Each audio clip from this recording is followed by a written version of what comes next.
I'm 24 years old now, and I live in Oklahoma, just about 20 minutes away from here.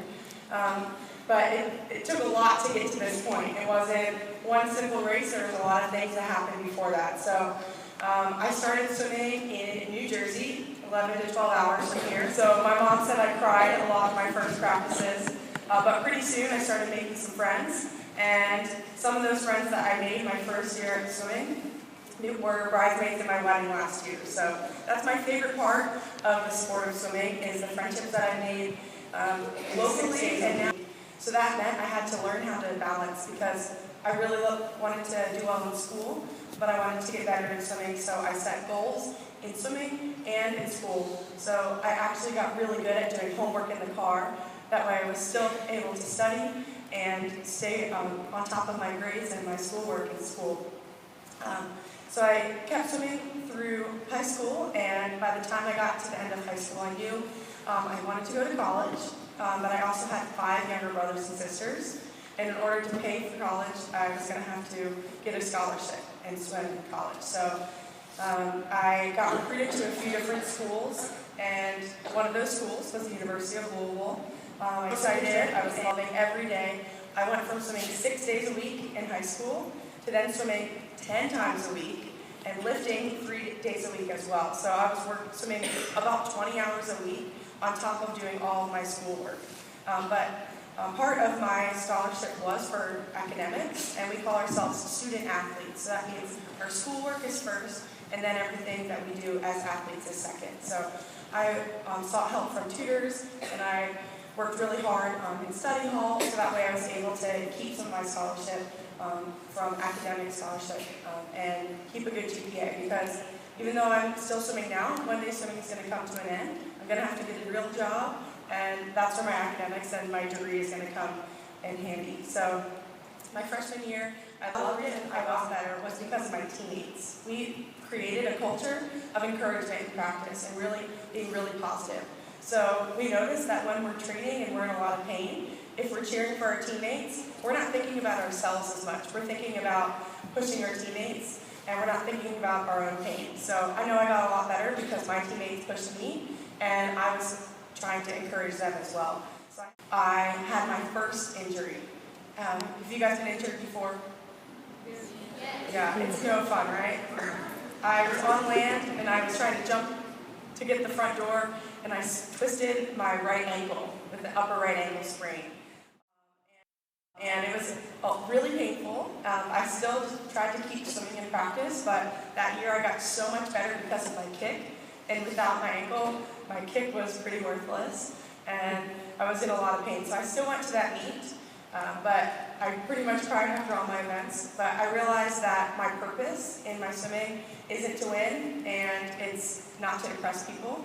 I really feel like swimming is a gift, and I wanted to use that week and my swimming in general just to glorify God with my swimming rather than impressing people and winning. So even though it was a hard lesson to learn at the time, I'm really grateful for that lesson, and I've kept that with me since then.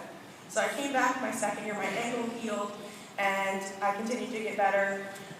And this time I decided to stay at school again after my sophomore year, and I was working really hard, but I worked so hard that my body decided to protest. And I went to the doctor, and they told me that I had mono. And mono is where your spleen's a little enlarged, and you're just really tired all the time. So I felt terrible in the water. The doctor told me to take 6 weeks off. And if you guys find out that you have mono, you should listen to your doctor. But I decided I wanted to keep swimming. So I decided to keep swimming until my nationals that summer again, because it was about a month out from that meet again. And that time, I was trying to qualify for the national team to go to a meet in Australia. And I really wanted to go to Australia or hold a koala and meet a kangaroo. I thought that would be really cool. When I was at the meet, I was asking as many questions as I could to try to learn as much from all the meets that they had been and all the experience that they had. I wanted to learn as much as I could. So after my junior year, I won my first 2 national titles, and I went to the Pan American Games, and I ended up finishing first in the United States and third in the world in my best event, which is the 100 butterfly. So that led into my last year of college, which is also an Olympic year. Do you guys know what it takes to make the Olympic team? So it's a pretty challenging and crazy challenging and pretty complex criteria. So first, you have to qualify for the Olympic trials, which is really, really tough in itself. The U.S. is the best swimming country in the world, and we have really, really tough qualifying standards. So in my event, the 100 butterfly, 160 girls qualified. And then out of all those 160 girls, I had to be the top 2. I had to be 158 of those girls to make it on the Olympic team. Whenever I got really stressed and all the butterflies, my stomach started happening, I would talk to my coach, and he would tell me that every day we're going to swim in a 50-meter pool. And that's one thing we can control. I can also control my attitude every day in practice, and I can control how hard I work. So I was going to know that I was going to be one of the hardest workers on the pool deck. I was going to be working harder than anyone else I was going to swim next to. And I wasn't going to worry about the things I can't control. I was going to focus on what I can control. So I did make it into the semifinals, and then after finals, I touched the wall. I can't remember anything that happened during my race, but I heard the announcer announce my name even before I saw my name on the scoreboard. I won the Olympic trials. I became an Olympian.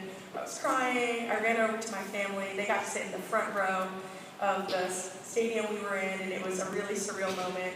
A huge honor to be able to represent my country at the Olympics. So after to make some adjustments, but have you guys ever had a game or a test that you feel like you had studied and worked really hard for, and then it doesn't go well at all?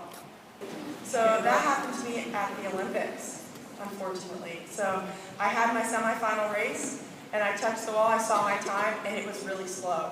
So much slower than I went at the Olympic trials. And so I was the first semifinal heat. There were 2 heats, and I stood on the side of the pool watching the second heat go, and they were faster than me, and I saw the results, and I finished 9th by .04. I missed the Olympic final by 1 spot in .04 of a second. Like, I can't even snap that fast. But thankfully, since Team USA does have the best swimming country in the world, I was given another chance to put my cap on a few days later in the meet for the 400 medley relay. And because of that, I was able to swim on the prelims. So they needed 4 swimmers in prelims to help secure a spot in the final. And so I was actually in the stands when I earned my gold medal, watching the finals relay swim. But since I was still apart, screaming my lungs out as my teammates were swimming. So it wasn't the Olympics that I had expected. I had my highs and my lows through that summer, but I knew that after the Olympic trials I had my best swims. I was still improving, and I wanted to keep swimming. I love this sport. I wasn't sick of it yet, so I decided I was going to keep swimming after that summer. I got to go to Tokyo, Japan this past summer at the Pan Pacific Championships, and then just last night I got back from China, where I won 9 medals in China for the Short Course World Championships. So I'm still working really hard every day and still setting goals. I think goals are really important. And I get to still swim with my college teammates at Louisville every day. So it's been such a fun journey. I'm still learning so much about myself, and I'm really glad that I get to swim full time. I earned my degree 2 years ago. I graduated, and so now I just get to swim full time. And it's been so much fun. So I think we have some more time now, if you guys want to ask any questions. Yes. My goal is to still compete, yes. We're about a year and a half from the next Olympic trials. So the Olympic trials are pretty special because it's really black and white. You make it or you don't, and there's nothing that you could do in the past to help you qualify for the future. So just because I went before doesn't help me this next time. So there's still a lot of pressure, but what I learned from last time will give me a lot of confidence. What's your fastest time? My fastest time in the 100-meter butterfly is 56.3 seconds. My name is Kelsi Worrell-Dahlia. I just got married, so I have a new last name I can do it.